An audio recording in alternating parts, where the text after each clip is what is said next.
புற்றுநோய் காரணமாக விரைவில் மரணமடையவுள்ள தனது மனைவி குறித்து இணைய பக்கத்தில் கணவர் எழுதியுள்ள பதிவு நெகிழ்ச்சியை ஏற்படுத்தியுள்ளது. அமெரிக்காவைச் சேர்ந்த பாடகரான ஜோய் மற்றும் ரோரி தம்பதியினர் ஏராளமான பாடல் தொகுப்புகளை வெளியிட்டுள்ளனர்.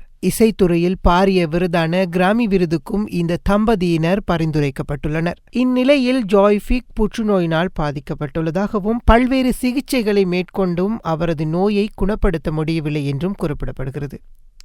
தற்பொழுது வாழ்வின் இறுதிக்கட்டத்தில் உள்ளார். இது குறித்து அவரது கணவர் ரோரி தனது வலைப்பக்கத்தில் எழுதியுள்ளதாவது: எனது மனைவி தற்போது தூங்க உள்ளார். அவரது உடல் விரைவில் தனது செயல்களை நிறுத்திவிடும். இன்று காலை அவரை பரிசோதித்த செவிலியர் ஜோய் இன்னும் சில நாட்கள் மட்டுமே உயிருடன் இருப்பார் என்று தெரிவித்தார் என குறிப்பிட்டுள்ளார். தனது மகளின் 2வது பிறந்த நாளை பார்ப்பதற்காக மட்டுமே இத்தனை நாட்களாக காத்திருந்த ஜோய், மகள் இண்டியானாவின் பிறந்தநாள் முடிந்ததை அடுத்து தற்போது அவர் நித்திரையடைய உள்ளார். ஒரு கடைசி முத்தம் என இது குறித்து எழுதியுள்ள ரோரி, மரணமடைவது குறித்து தனக்கு எந்த வருத்தமும் இல்லை எனவும், நான் விரும்பிய அனைத்தையும் செய்துவிட்டேன், நான் விரும்பிய வாழ்க்கையை வாழ்ந்துள்ளேன் என ஜோய் கூறியதாக தனது பதிவில் தெரிவித்துள்ளார்.